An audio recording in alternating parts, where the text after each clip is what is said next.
And we back on this sick dude. He's a sick individual. Let's keep it going. Police approached Sadie McKnight. She was very Oh taken yeah, like the video. The last video got like what? Probably 150 likes. I honestly do not know, but let's see if we can hit the 200 like goal on this one. I know the video got like what 1,500 views. I honestly do not know, but you know, cause I ain't been on that channel since I uploaded the video, but 200 likes is the goal. aback, very surprised that her boyfriend Henry was suspected of being the Charlotte Strangler, adds Charisse Costin. But the more she thought about it, the more it made sense. All along, Henry had been giving her presents, bracelets, rings, and necklaces that sometimes seemed to be very familiar. In retrospect, she now realized that she had been wearing dead girlfriend's jewelry. But still, Gary McFadden wondered, is it all just coincidence? So he knew the women. Would he have an alibi? Could it be proven that he had been with the victims on the nights they were killed? And then it came, the evidence McFadden dreamed about. Betty Bokum's pulsar was located abandoned across town. Swipes of fingerprints found on the trunk lid matched Henry Wallace's file prints. Police staked out Wallace's residence at the Glen Hollow Apartments on North Sharon Amity Road throughout the evening of March 11th and the following day. Officers Gil Allred and Sid Wright tracked him down at a friend's house, however, where he was cuffed at approximately 5 p.m. on March 12th. According to the report of arrest, the suspect was sober, very calm and collected, surrendered without a fight, and seemed a little wrinkled. Following their supervisor's orders, the patrolmen delivered their catch not to the customary intake center, but to the Law Enforcement Center, or LEC, where a small brigade of plainclothesmen anxiously awaited his company. They had a few questions. Wallace's arrest, with all its promise, had not come auspiciously. While the detectives gathered at the LEC to meet the alleged strangler, another body had been found in Charlotte. Pretty Deborah Slaughter had been discovered that afternoon. She had non-consensual sex, was beaten, stabbed, and choked, a white linen shoved down her windpipe. She had earned the inglorious title of luckless final victim. And yes, she too had been an intimate friend of Henry Louis Wallace. At the LEC, Wallace was led into an interview room where several men stood around a long bare table under fluorescent lighting. They looked up when patrol officers Wright and Allred ushered Wallace through the door and came forth to introduce themselves. They asked the suspect if he knew why he was there, and at first he alluded only to the larceny charge. But over the next several hours, these men would take turns interviewing the suspect until he confessed to killing all 9 of the Charlotte women: Carolyn Love, Shauna Hack, Audrey Spain, Valencia Jumper, Michelle Stinton, Vanessa Mack, Betty Bokum, Brandy Henderson, and less than 48 hours before he was arrested, Deborah Slaughter. He also admitted murdering a prostitute whose name he never knew and whose body he concealed in a remote area not far from where he had dumped the cadaver of missing person Carolyn Love. At approximately 10 p.m., after the initial interrogation, Wallace was read the Miranda rights and then asked if he would agree to tape his confession. In no way was he coerced. The prisoner... I just want to say this. Buddy was so sick. He knew he did. It's almost like he wasn't on a rampage. Even though he did the three murders in 3 days. It honestly sounded like he wasn't on a rampage. He had it all up here. He had it all together. He's not a loose screw. Not somebody that's mentally ill.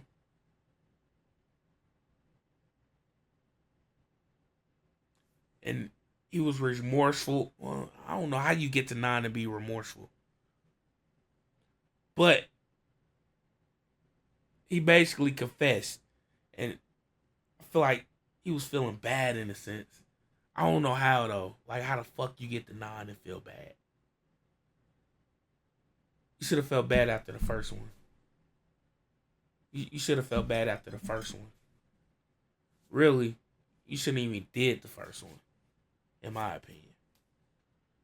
Like, there's so many. Let's just keep it going, bro. Nodded and replied that having already admitted to what he had done, I feel like a big burden has been lifted. Speaking into a recording microphone, Wallace led his listeners through many hours of sickening details. He verbally brought them from one murder scene to another, describing his thoughts as he killed the women, remembering their final words and actions, even their agony when he applied what he called the Boston choke on them to render them powerless. This nigga Though had he robbed most of his victims a before special he killed them, move. the hardline underlying motive for the murders was not theft, however, but sex. He fulfilled his sensual fantasies of power and control. The thefts funded his crack habit, but sex was the initiator. As the months progressed and he had been fired from one job after another, the only way he knew how to get cash quickly was through his friends, unwilling or otherwise. Robbing the women proved a more practical threshold to his ultimate carnal desires, leading the Sergeant Patrick Sanders, who, according to the Charlotte Observer, is known for remaining calm and logical. His rough-skinned face is open and kind, his soft frame non-threatening. Accompanying Sanders were other Charlotte Mecklenburg homicide detectives who took their shift during the ongoing series of confessions throughout the night, asking questions and clarifying points. Among them were Gary McFadden, Darrell Price, William Ward, Mark Corwin, Anthony Rice, and C.E. Booth. At one point, an investigator told Wallace that he did not seem to be a bad man by nature and asked him if he thought he might be schizophrenic. No, Wallace answered. There's only one Henry, a bad Henry. The following are brief descriptions of what happened at the scenes of murder, interspersed with Henry Louis Wallace's own chilling words. He had taken a key to Carolyn Love's apartment from his girlfriend and Love's roommate, Sadie McKnight. When he knew that Love would be alone, he entered her apartment and hid in the bathroom for her to come home from work. When she arrived home, he told her he wanted to make love. When she resisted, he put her in a wrestling hold. I kept the hold on her until she passed out. At that time, I moved her to her bedroom and removed her clothes, had intercourse with her, and at the same time, I was still applying the chokehold. She began to fight, so I used a curling iron that was near her bed and I placed the cord around her neck. After she died, he folded the body in her bed sheets and placed the bundle in a large orange trash bag, kind of like the city workers use, and carried the dead weight to his car. Returning to her apartment, he grabbed a roll of quarters he saw lying on her dresser. Securing the body out of sight from passers-by, he drove to the city limits near Dark Stevenson Road, past some construction horses, and dumped the body off the side of the road where he thought it wouldn't be seen. About 2 days later, I went back, and the body had almost decayed to the point where she just looked like leather, an E.T. doll or something. Her body had decayed so bad. I went back about a week later, and the only thing left was bones. Wallace claimed he had no intention of killing young Shauna Hawk, but stopped by merely to chat with her. She had just come in from school, her mother was not home, and the two shared idle gossip for about an hour. She started teasing him, however, about a recent fight he had had with Sadie McKnight. Her remarks ruffled him. That's when I rendered the chokehold on her until she passed out, and then I filled the bathtub with water and placed her in it. Before he left, he removed $50 from her purse. Audrey Spain had just returned from vacation when Wallace sought her out. His excuse for visiting her was to share a joint together. But he had another reason: robbery. After they finished smoking, he throttled her and pinned her to the floor. He demanded to know how much money she had in the apartment and took what was available. As he choked her, she blacked out. He stripped her, dragged her to her bedroom, and had non-consensual sex with her. She was coming to, and she begged me not to hurt her, so I just performed sex on her, and then I told her to stand and put her clothes on. And as she stood up to put her underwear on, that's when I administered the chokehold. After she became limp in his arms, he tied a nightgown and a t-shirt together to garrote her. Upon leaving, he stole her Visa, MasterCard, and Exxon gas card, using the latter to make several gas purchases. Valencia was like a little sister to me. I don't know why I even hurt her. Nevertheless, he had stopped by to see Jumper that night, telling her that he had had a fight with his girlfriend Sadie and badly needed someone to talk to. Jumper let him in. After they conversed a few moments, Wallace asked her to please call Sadie to inform her that he was over there so she wouldn't wonder where he'd gone. When Jumper turned away from him to dial the phone, he drew her into a body lock. She begged me not to hurt her. She said, "I'll do anything you want me to, just don't hurt me." Fearfully, she allowed him to molest her. She even performed orally for him, hoping to save her life. While she was getting dressed afterward, he managed In distress? He even got some neck? She could have beat his shit off. Like, I'm trying to tell you, a man is so defenseless around them parts.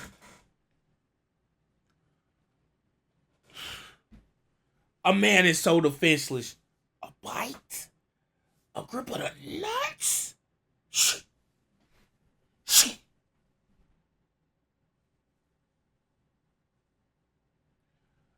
Man, you don't make a grown man cry. I'm trying to tell you. You got that split second to up out of there. But man, Buddy real sick, man. It's just every victim that the guy is talking about, bro. I'm just picturing it. Like it's almost like a dramatization just playing in my damn head. Just yeah. to draw her attention to the other side of the room. I put the towel around her. And it's almost he's a how can I say it? I would say copycat, but it's like I'm trying to say he do the same thing over and over. Draw well, not really, because the first girl he laid in her house until she got there by herself. Then the second girl, what'd he do?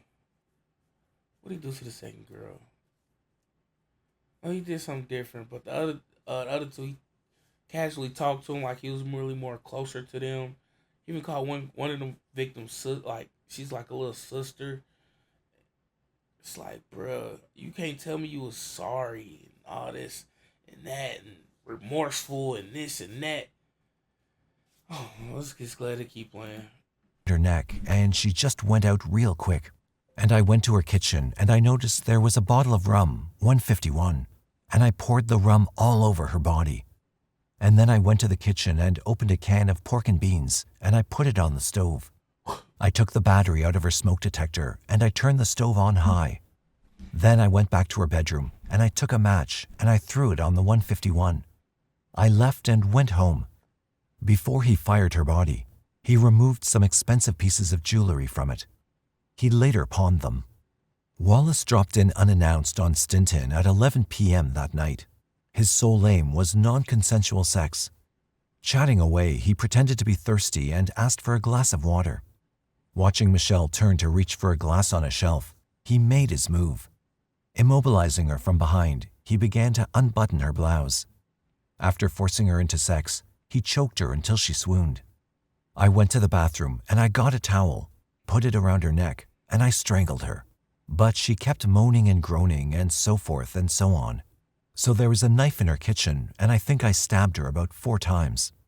By the time he killed Vanessa Mack, he admitted that his primary motive was money. Such was his drug addiction.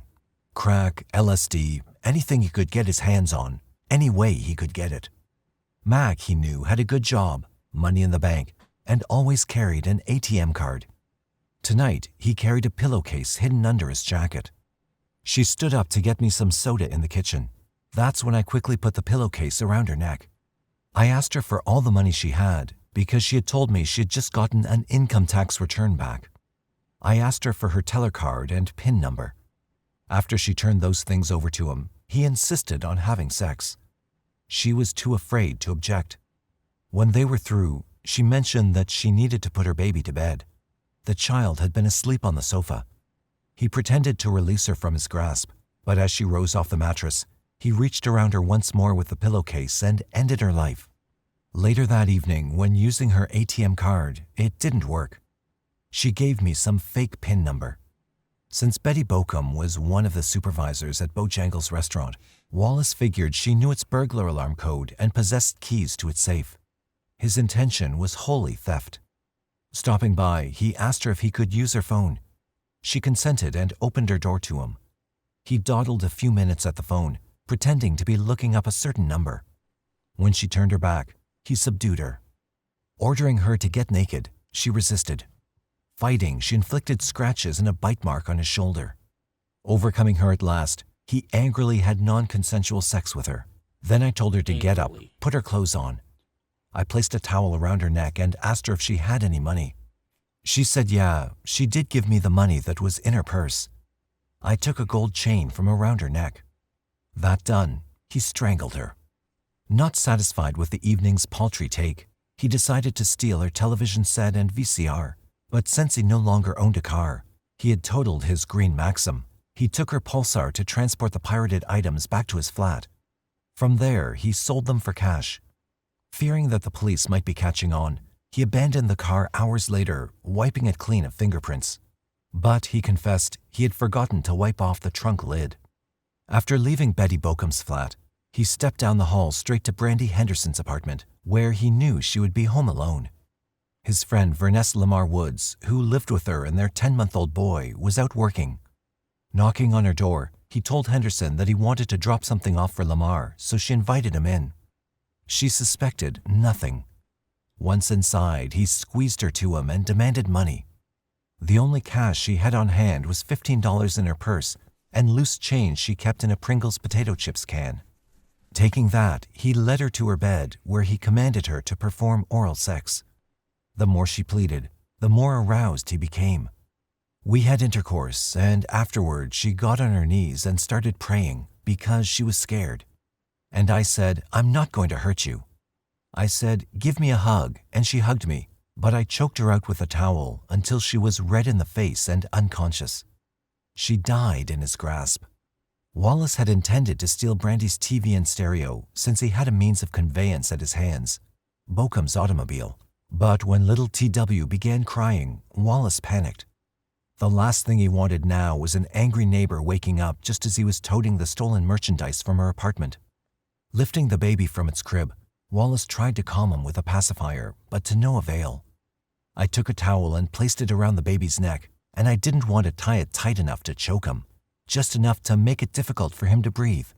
His crying sputtered, which afforded Wallace the quiet he needed to make off with the items from the apartment uninterrupted.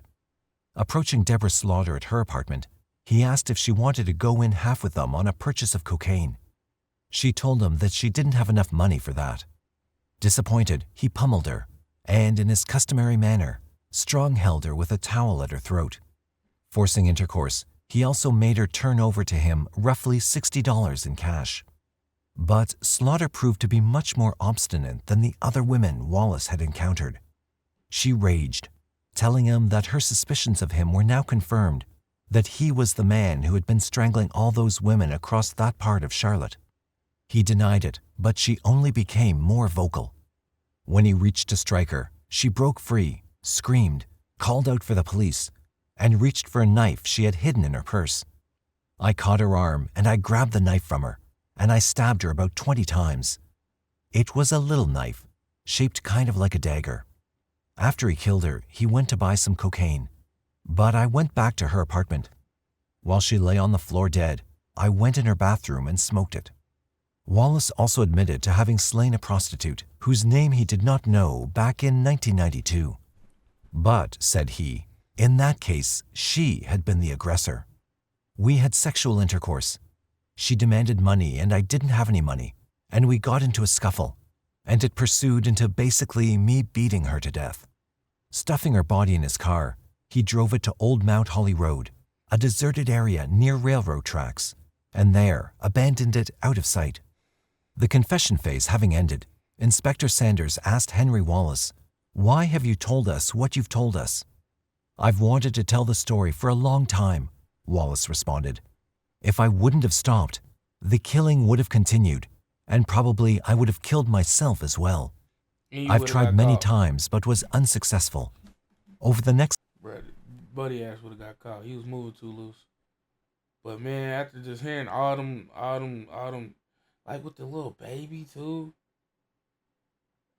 they ain't, like out this whole documentary, they ain't say nothing about a kid getting killed. So I don't think the little baby passed. But like Like, this motherfucker is one sick nigga. He's horny, broke, got a drug addiction. Oh, he's a dangerous man. He's a dangerous man.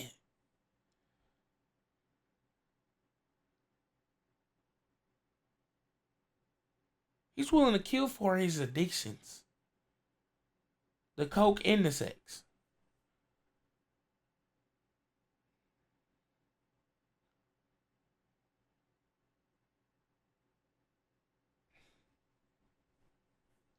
I don't know, bro.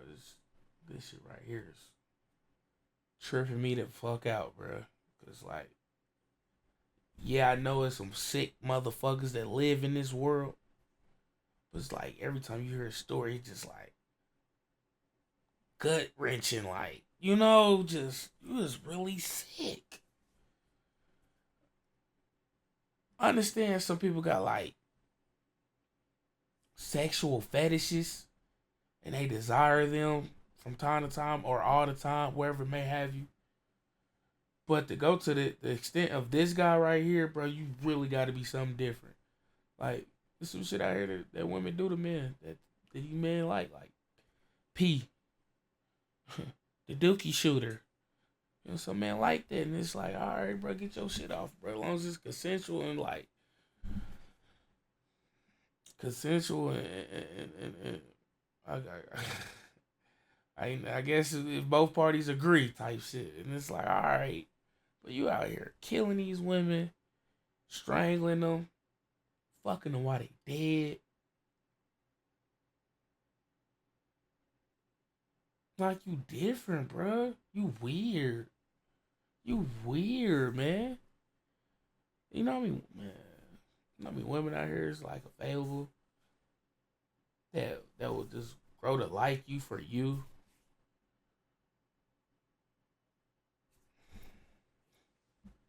You are doing shit like this. This is really disturbing. Next couple of weeks, detectives followed up on Wallace's claims, names, dates, and times. They accompanied him to the spot where Carolyn Love had been left. From her remains, county pathologist James Sullivan was able to confirm that Love had been strangled. On April 4th, 1994, Wallace was officially indicted with 9 counts of murder, as well as a battalion of other charges.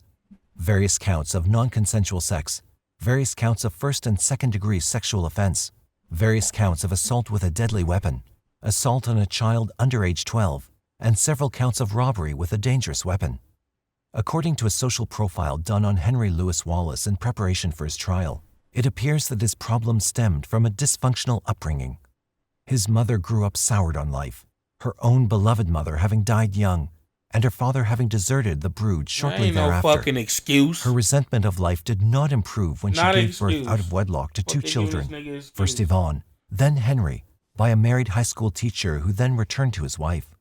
Wallace was born in Barnwell, South Carolina, on November 4th, 1965, dirt poor. Carmetta V. Alvarez, a certified social worker who interviewed, then profiled Wallace and his family for his trial's defense team, says that Wallace's mother sought to control her son through violence, emotional abuse, and other inappropriate means.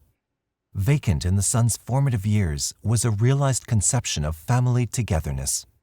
Aside from a lack of emotional comfort, the tumble-down house in which Wallace grew up claimed neither electricity nor plumbing.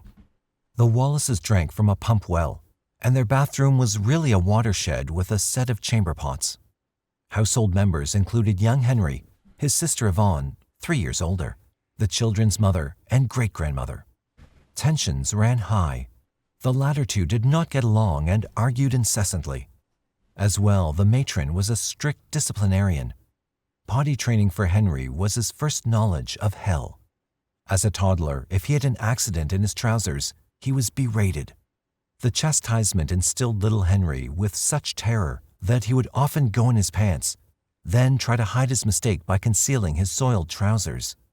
Because the mother was the sole provider in the household and had to work long days to pay the bills, she demanded that her children grow up quickly. But sometimes her discipline was severe. When she thought either of her 2 children deserved to be punished, she would make them pick their own switch by which to be spanked. If she was fatigued after a day's work, she ordered brother and sister to whip each other. When interviewed in jail by social worker Alvarez in 1996, I'm hearing all this bad things his mama put him through, but none of that shit's an excuse to justify what you did to what you to justify what you did to those women. It's 2:30 in the morning. I'm about to go to sleep. I'm not even gonna finish this right here. I'm gonna come back. Ooh, you know, I don't even notice. You won't even notice. Anyway, let me get this off, and I'm gonna get up out of here. But all that shit is not an excuse for to justify what he did to those women. And I know them things could be very traumatic and like it's like trauma oriented and like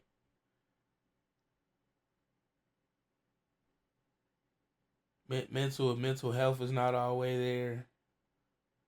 I know that shit like really messed them up as a child, but like you want to grow from that though. Like you don't want to go down a darker path. You want to try to find your way to the light path, the good path, the right path, the best path. You know, don't fall into addiction. Don't fall into. And I know a lot of things are easier said than done, but it's like you just can't get this nigga an excuse to why he did that. No way in hell. Like it's, it's still weird, but I get it, bro. Bro, dude grew up rough. He grew up rough, getting beat, abandoned, like unwanted, like all of that. But it's never an excuse because like, not many kids is put up to for adoption or in the foster care or hell the kids in the orphanage. You know how many them kids succeed, bro. You know how many them kids succeed. You know some of them do go down the bad path, but I mean them kids succeed. But basically, why that couldn't be him? We're not giving this nigga an excuse. Hell no. All right, let's go and finish it off on this sick individual because he's very sick. 6. Wallace Hold on.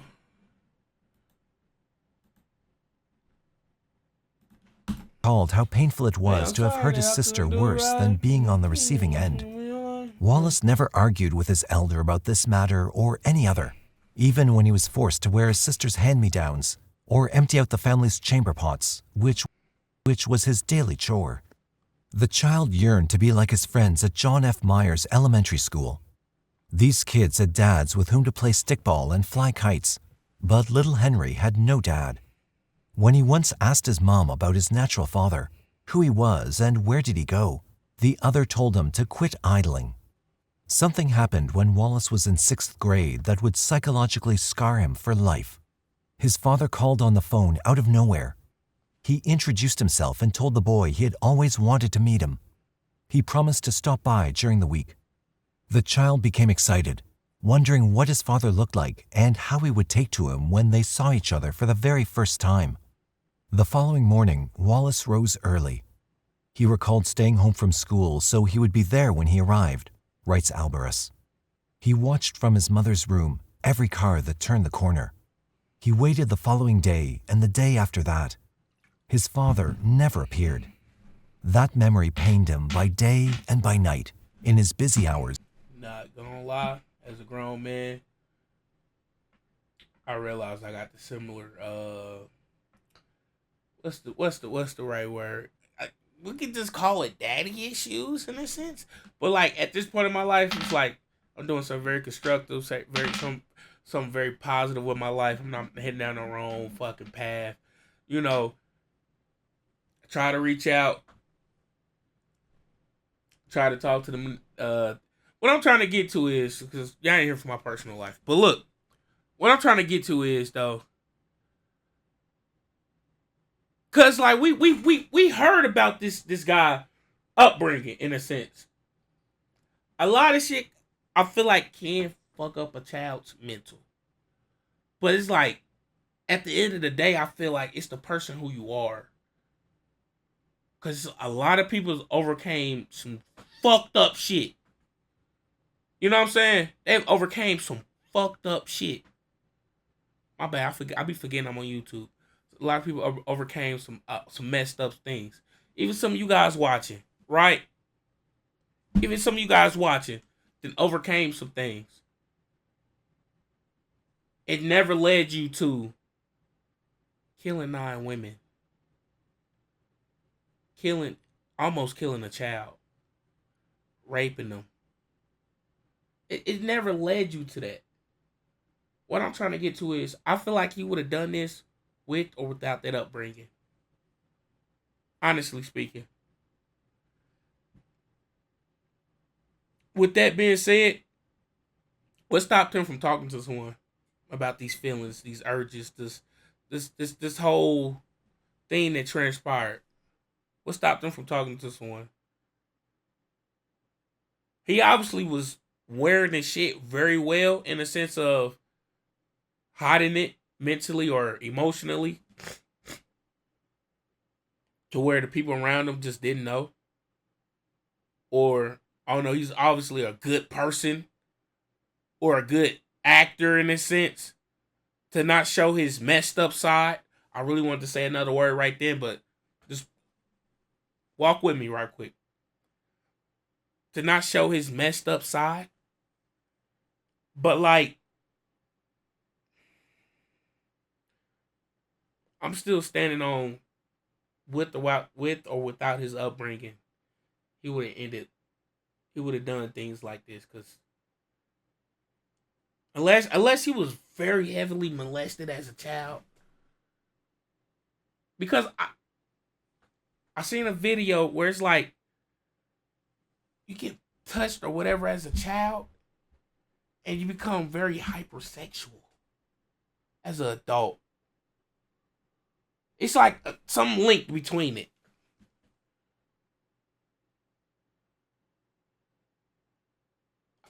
I'll find the video and link it. Or it's like a TikTok video. But I remember seeing it, in a sense. Not just making shit up. A lot of these people just say they was touched, and now how they hypersexual now. But it's just like, because I'm looking at it from the snore perspective of things. You know what I'm saying? How like this shit is crazy weird to me. Like, I ain't the best looking guy. I get it, I'm fat, whatever, woo woo woo. But I have never, how can I put this? Because like, I ain't the best looking guy. I ain't gonna sit here and say I haven't had a problem with women, with getting women. But like, even in my darkest times of not getting women, I still never had the urge to go out and, you know what I'm saying? So that's why this shit's just, what the fuck, you did all of this, you weird motherfucker? You creep? This is very sick. And in his quiet Them hour, women was trying to live normal lives, and here come Buddy ass.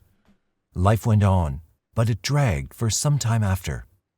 Wallace began high school in 1979. These years moved uneventfully, his academic achievements sparse.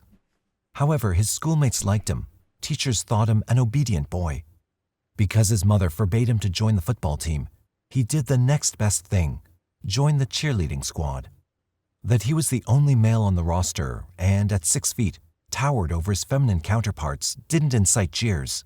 Rather, he won admiration from students and school staff alike for his enthusiasm and creativity. The girl cheerleaders adored him for his politeness and upbeat attitude.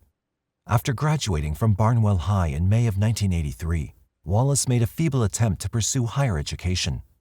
He attended South Carolina State College for a semester, then Denmark Technical College for another. He failed at both, not from lack of ability, but of drive. He expended more interest in his evening job, that as a disc jockey at a small local radio station, WBAW. Fashioning himself as a Wolfman Jack prototype, he tagged himself the Night Rider.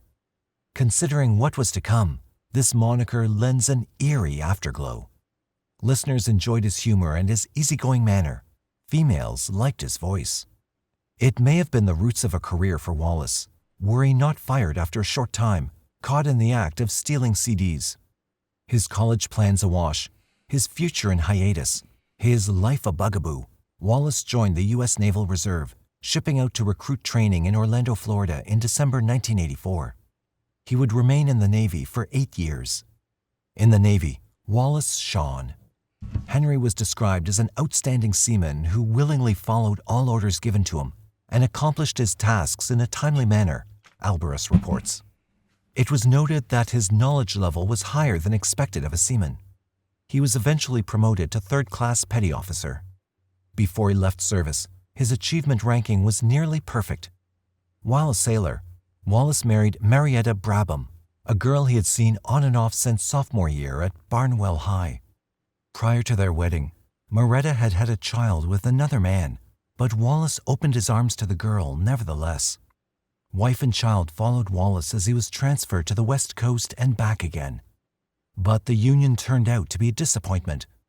Wallace had adopted Marietta's child, Tiandra, but he wanted one of his own too. His spouse refused to bear any more children. This caused a strain that would continue to rend.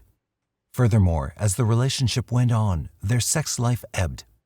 Wallace blamed her frigidity on the fact. No, you know, I got a fifth grader vocabulary.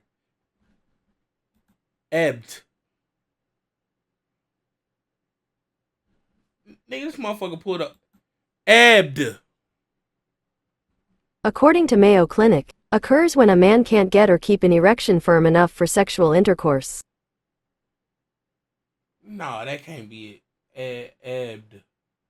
E-B-E-D? Ebbed on.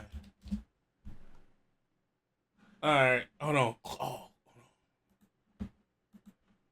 To the girl, nevertheless. Wife and child followed Wallace as he was transferred to the West Coast and back again, December 1984. He would remain in the Navy for 8 years. In the Navy, Wallace shone. Henry was described as an outstanding seaman who willingly followed all orders given to him and accomplished his tasks in a timely manner, Alvarez reports. It was noted that his knowledge level was higher than expected of a seaman. He was eventually promoted to third-class petty officer. Before he left service, his achievement ranking was nearly perfect. While a sailor, Wallace married Marietta Brabham, a girl he had seen on and off since sophomore year at Barnwell High. Prior to their wedding, Marietta had had a child with another man, but Wallace opened his arms to the girl nevertheless. Wife and child followed Wallace as he was transferred to the West Coast and back again. But the union turned out to be a disappointment. Wallace had adopted Marietta's child, Tiandra, but he wanted one of his own too. His spouse refused to bear any more children. This caused a strain that would continue to rend. Furthermore, as the relationship went on, their sex life ebbed. Wallace blamed her frigidity. Where did I get a, okay. I went off. Ebbed, moved away from land, receded, the emotional quality, gradually less or reduced. On the fact that she had non-consensual sex Your hairline has ebbed. Or stop. As a teenager. I don't think I used it right. Okay, I got it. Your hairline is ebbed away from the fucking. Alright, bro, let's get to it, bro. They attend a counseling session. She blew up. The year 1992 was the beginning of the end for the marriage and for Wallace himself. In August of that year, he was apprehended in a breaking and entry near the naval base and asked to leave the service. Well, this nigga's a thief. Because of his until then unblemished record, the trend. The Navy permitted I am seeing the trend with this nigga. Like, this nigga's a thief. Him to exit on an honorable discharge. Immediately after he re-entered civilian life, Marietta left him. Damn. Unemployed and heartbroken, Wallace moved back in with his mom and sister, who now lived near Charlotte, North Carolina. During this time, Wallace dated other girls, though still pining for Marietta. He impregnated one of... It always be like that, though. It do be like that. Like, you really out mingling with other chicks and stuff, but it's not her. It is not her. It's just not her. That connection, you know what I'm saying? It's just not her. Them, and even though the relationship did not last, he became a proud father when a beautiful baby girl was born in September 1993. Despite Wallace's oncoming mania and downfall, the child, Kendra Urilla, remained the treasure of his life and the only enduring bright spot he had ever known. But his failures were mowing him down. Damn. Having experimented with drugs at an earlier age, he now turned to them for an escape from memories of Moretta, whom he still loved, from reality. As his consternation increased, so did his drug habits. Jobs he took at Taco Bell and other places never lasted, simply because he just didn't care about them or anything. There had been a devil twitching inside of him, whispering bad recollections and unfulfilled dreams. At last, Henry Louis Wallace finally gave in to the devil to create a piece of Hades on earth for 9 Charlotte area women and their families, and for himself as well. Suddenly, in November 1994, 8 months after Henry Louis Wallace confessed to his crimes, he filed a motion to suppress the interviews. His claim was that he was coerced into making the confession. A hearing was scheduled to review his motion, which threw the court trial schedule into a dither. His trial date needed to be postponed pending further investigation. Examiners studied the case and, in April of 1995, announced their findings. These would be printed formally in a document to be published for Wallace's trial in 1996. Wallace's argument rested chiefly on the objection that he was not administered the Miranda rights until 10 p.m., more than 3 hours into his interview on the night of March 12, 1994. According to the published report, however, the attending officers who met with Wallace at the Law Enforcement Center, LEC, spent the earlier part of the night casually questioning him about his larceny charge, his drug habit, and his whereabouts at the times the Charlotte women were strangled. He was charged only after the detectives felt there was enough suspicion warranting a charge, and before he taped his official statement of confession. At that time, reads the summary, detectives advised defendant of his Miranda rights, which defendant said he understood and chose to waive. Officers had not asked questions that would elicit an incriminating response, the report goes on. As well, Wallace had been given refreshments and snacks and allowed to take appropriate rest breaks. He was not brutalized, threatened, or in any way pushed into a predicament where he might have felt compelled to fear for his life unless he responded in a pre-designated fashion. Once Wallace began confessing, he continued to take breaks, continued to be fed on a regular basis, and was given duration to sleep. According to the taped transcript, there's evidence throughout that the prisoner is speaking at his own will, at random, and at his own pace. His tone is neither beleaguered nor frightened. Wallace's motion also cited that he was induced to confess by a promise from the detectives to let him visit with his daughter, Kendra, and his girlfriend, Sadie McKnight. The interrogation team denied this accusation, explaining that Kendra's and Sadie's names came up after Wallace had already agreed to talk. The transcript supports their explanation in the following tape dialogue between Sergeant Patrick Sanders, homicide, and Henry Wallace. "Has anybody threatened you?" asked Sanders. "No," Wallace replied. Sanders, "Coerced you or made you any special promises?" Wallace, "No, I just want an opportunity to maybe, for the last time, to hold my daughter. I'd like to say goodbye to Sadie. I really can't speak with my family right now. I think I've caused them enough problems in my lifetime. My mother did the best job she could to raise me." Sanders, "You've asked, and I want to clarify that. You've asked us to see if we can arrange for you to see Sadie and your daughter, and we've said that we will try to do that." Wallace, "Yes." Sanders, "But aside from that, was there an exchange for you talking to us?" Wallace, "Was that in exchange?" Sanders, "Yes." Wallace, "It was a condition. I wouldn't necessarily say it was an exchange. I wanted, like I said, for the last time to say goodbye to those people." Sanders, "Do you feel like we've used that to get you to talk to us?" Wallace, No, I hope not anyway. I don't feel that way." A third charge alleged by Wallace concerned the delay in presenting him before a magistrate.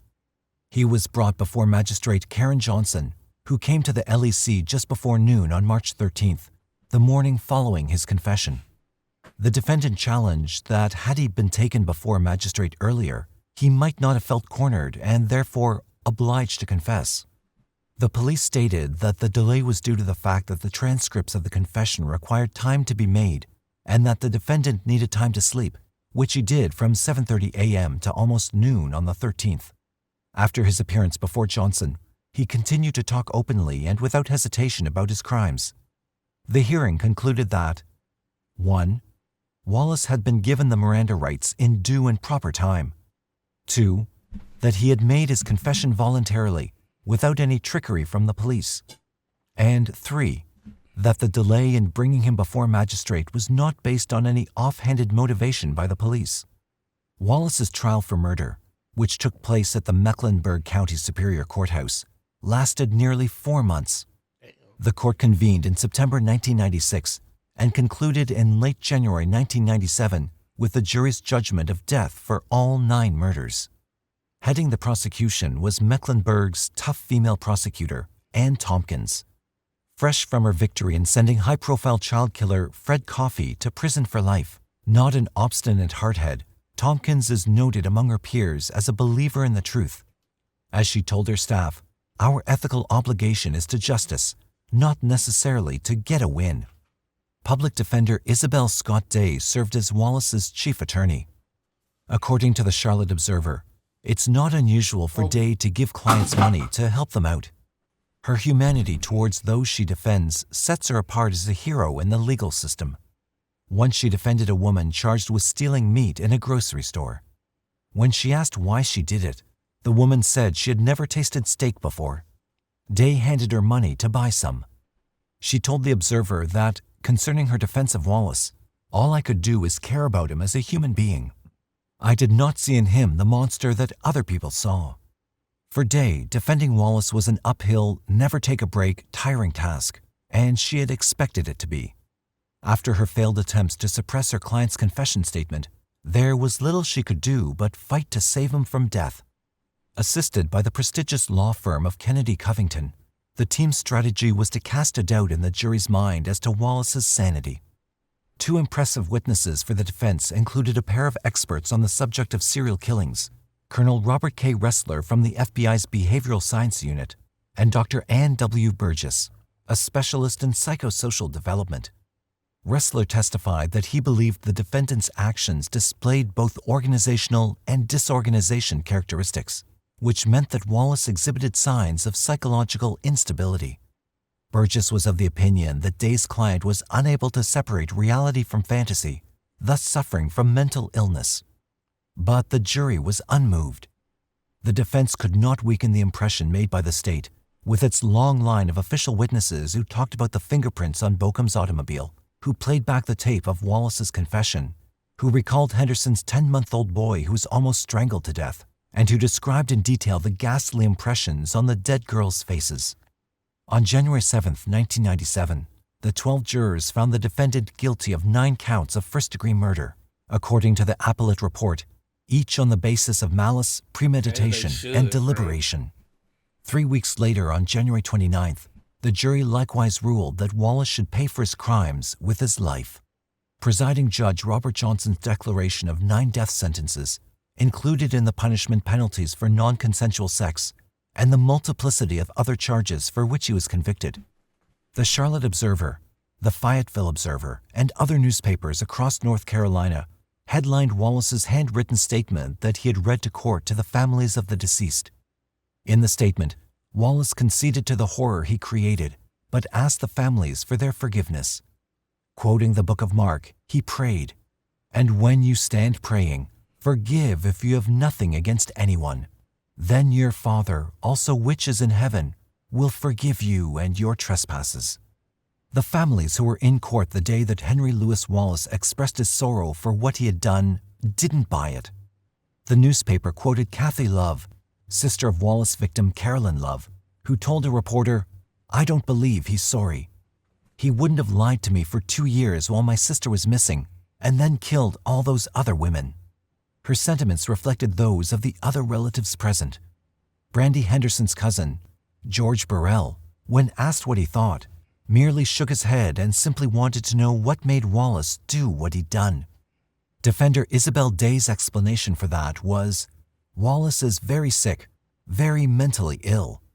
She wept when the trial ended, not for her court loss, but because the high emotions she needed to suspend over the months of the trial could finally be released. After his trial, Henry Louis Wallace was transferred to North Carolina's only death row unit, that in Central Prison, Raleigh. His verdict was automatically appealed.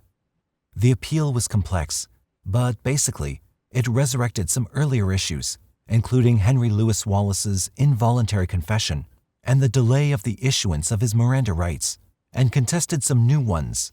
The possible illegality of the court's refusal to accept the defense's motion for change of venue to a less prejudicial locale, and even the definitions of premeditation and deliberation as they applied to Wallace's crimes. On May 5, 2000, the Supreme Court of North Carolina filed its response. We conclude defendant received a fair trial and capital sentencing proceeding, free from judicial error, and the sentences of death recommended by the jury and entered by the trial court are not disproportionate. No error. For a man whose appeals cited coerced confessions, Wallace kept talking, as if to dump guilt from every dark corner of his bones. Even before his trial, Wallace had confessed to other murders for which he was not charged. Besides the prostitute he had admitted killing in Charlotte, he also claims to have killed, while in the Navy, a woman called Tashanda Bethia in South Carolina in 1990. And there were more, criminal justice professor Charisse Costin informs us. After his incarceration, he told authorities of others. If all true, the estimated number nears 20, all murdered across the world while he was on naval duty in various ports of call. In the meantime, the prisoner sits in Central Prison, a 3-hour drive from Charlotte. According to Costin, officials need to keep him separated from other unit prisoners who drew him into fights the minute he arrived there.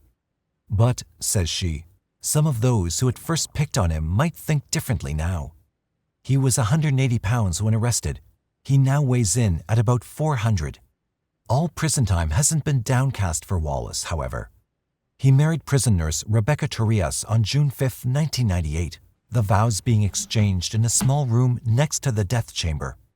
Although they were never allowed to consummate their marriage, the couple remains in communication. Torias is a constant visitor. But the memory of his wedding day almost assuredly lightens the daily load.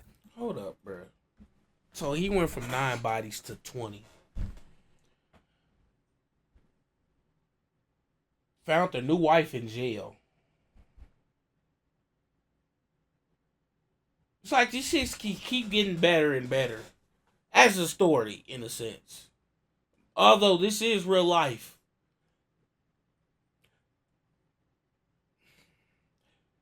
It's like the gift that keep on giving, you know? I'm thinking this shit about to end with, oh, he's in jail, he's on death row, yada, yada, yada, 20 whatever. He got the chair, woo, woo, woo, woo, woo. He found the way to finesse another chick. She know this dude was killing women. She's sick. She lied of a job too. If by chance he glances down the corridor... My bad. He also got fat as hell in jail. I'm fat, I can say that. YouTube, relax. Yeah.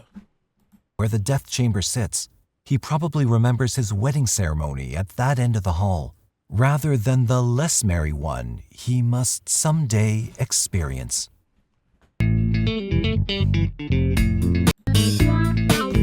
Alright. That seems like that's the but I gotta go Wikipedia this guy. No, he's still alive. He is still alive.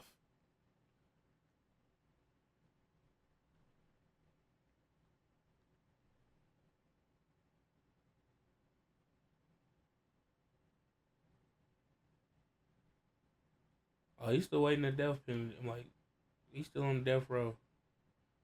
Denied his appeal.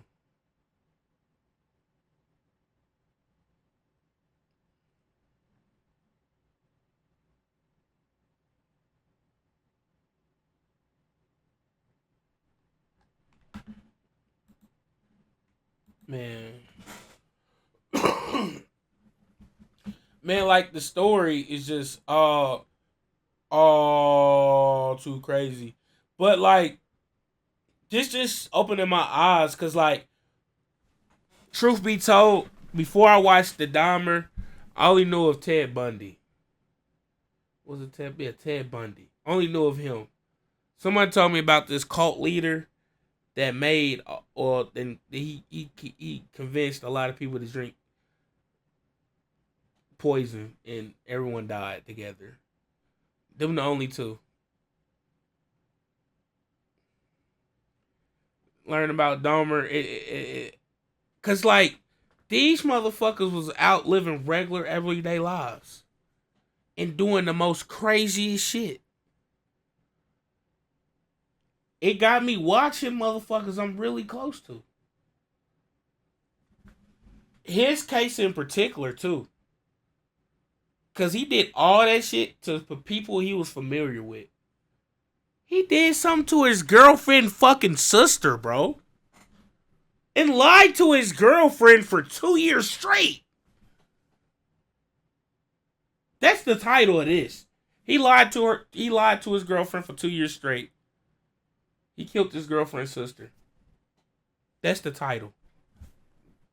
I'm running that one out. You know what I'm saying? Anyway, so you got both parts. Let me know how you feel about this story in general. If another video you guys want me to check out, tweet me. Instagram, DM me. Doesn't matter, I'm gonna see it. It's your boy Snore. I'm going to get up out of here, man.